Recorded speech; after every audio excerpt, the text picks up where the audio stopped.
Salut à tous les gars, aujourd'hui première vidéo de la chaîne, on se retrouve aujourd'hui pour vous donner nos pronostics pour l'Euro 2016, que ce soit le gagnant, les outsiders, le flop de cet Euro, tout vous sera donné dans cette vidéo. Je suis en compagnie de Dimi qui m'a accompagné durant toute cette vidéo, salut à toi.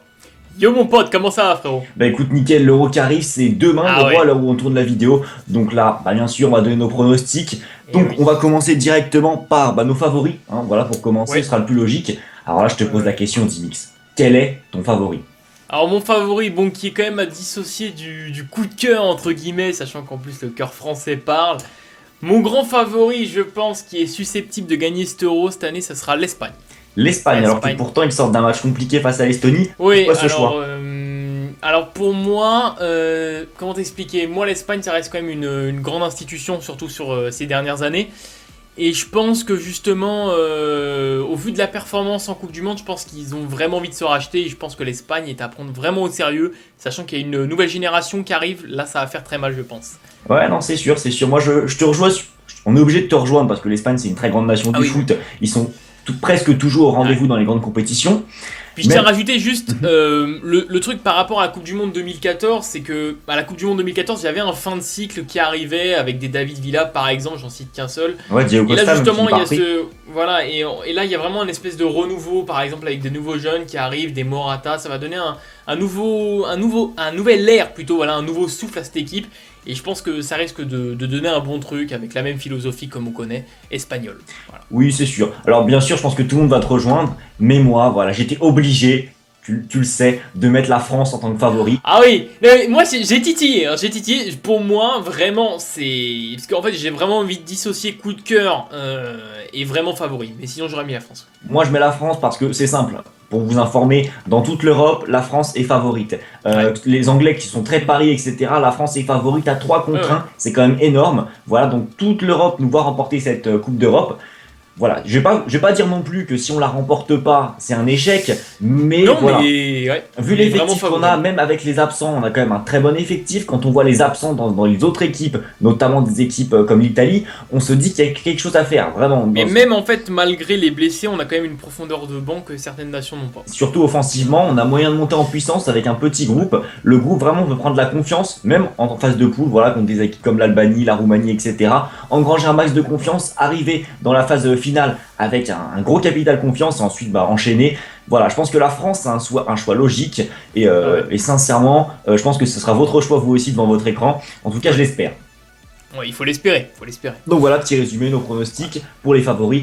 Pour Dimix, ce sera l'Espagne et moi la France. En tout cas, j'espère que le futur nous donnera raison. Exactement. On enchaîne avec les outsiders. Dimix, quel est ton outsider pour cet Euro Alors, 2016? mon outsider pour cet Euro, ça sera tout simplement la Pologne qui a fait un petit peu sensation dans ses qualifications pour l'Euro, qui est tombée dans le groupe assez compliqué hein, avec l'Allemagne, et qui a su faire sensation et qui a, je crois, terminé premier de son groupe C'est ça. de qualification, des qualifications.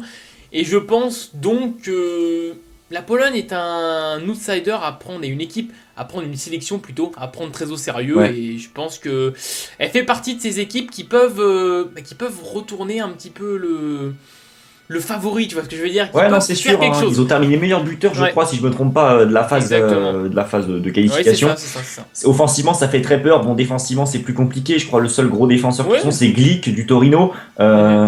Mais c'est vrai que ça fait un bon outsider. Hein. Je comprends Ouais. tes raisons. Après, moi, j'ai pas mis la Pologne. On va pas se mentir. J'ai mis toute Oui, autre équipe. j'ai une autre nation en tête. Bon, je pense que. Voilà, la Croatie. Voilà, c'est Voilà. une équipe.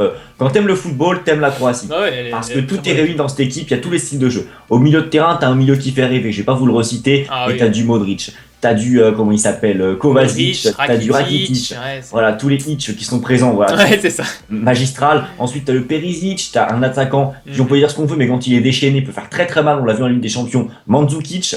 Ouais. Et voilà, c'est une équipe qui fait de très belles promesses, et sincèrement, bonne voilà, moi mon petit scénario que je me suis fait dans ma tête, ils sont dans un groupe avec, si je me trompe pas, l'Espagne et la Turquie en gros challenger.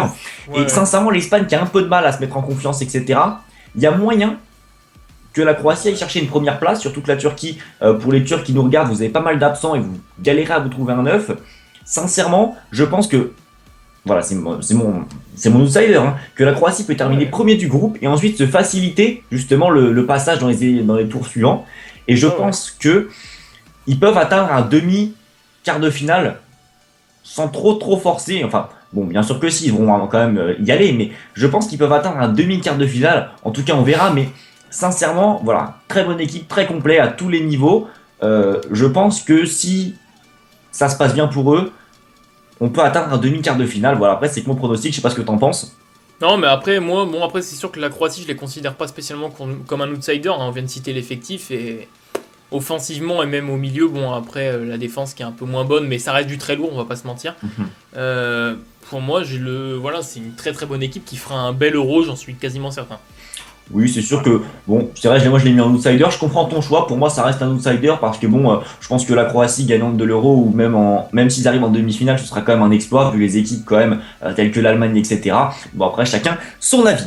Et on termine avec les flops. Quelles seront les équipes, justement, qui vont nous décevoir? Des équipes qui, entre guillemets, sont des grosses nations du football ou alors Voilà. dans lesquelles on a mis une grosse confiance et qui vont décevoir leur peuple. Donc, Dimix, quel est ton flop de cet Euro 2016? Flop, tout simplement, parce que pour moi, tout est réuni pour que ça fasse un flop cette année, comme un petit peu à la Coupe du Monde, qui a été clairement un flop, c'est l'Italie. Voilà, beaucoup d'absents, Antonio Conte, bon je vais résumer, je pense que tu as les mêmes arguments si tu as choisi l'Italie. Mais bon, c'est un peu le choix logique, hein, l'Italie. Hein. Avec Antonio Conte qui a... T'as Chelsea déjà, ouais, exactement. Marquinhos, Verratti qui sont pas là. Marquinhos, Verratti absent. Ça va partir sur une mission commando, mais comme on a regardé l'effectif juste avant avec Dimix, c'est très fragile offensivement. Bon, défensivement, c'est très solide, hein, on va pas se mentir, c'est la défense de la Juventus, c'est du très lourd. Mais c'est vrai qu'offensivement, ça fait un peu peur. Et donc, moi aussi, je rejoins Dimix là-dessus. Pour une fois, on se rejoint. L'Italie, pour moi, ça va être compliqué pour eux d'aller loin. En tout cas, on parle vraiment d'aller loin. On parle pas, voilà, s'il faut éliminer en quart de finale, ce sera grave. S'il faut éliminer en demi, on va pas non plus leur cracher dessus. Donc voilà. Mais on pense que ça va être compliqué. Sortir de la phase de poule, ce sera dur pour eux. Donc on va voir. On va voir, mais en tout cas, pour nous, le flop prévu, ce sera l'Italie. L'Italie, exactement. Donc voilà, je pense qu'on va se laisser ici pour ces petits pronostics. N'hésitez pas à donner vos pronostics, vous, dans les commentaires. Quels sont vos flops, vos outsiders, etc. On verra, vous débattrez ensemble dans les commentaires, on vous répondra sûrement. C'était Joe et Dimix. Oui, et juste une petite notion, parce que bon, j'ai dit quand même l'Espagne pour moi qui est mon favori, mais allez les Bleus bien sûr, et j'espère de tout mon cœur qu'on va le remporter cet euro. Il est pour nous. Et bien sûr, il est pour nous, putain, il est pour nous. Il est pour nous, frère. Demain c'est France-Roumanie, on espère une victoire. Allez, bye. Ah oui, allez, ciao.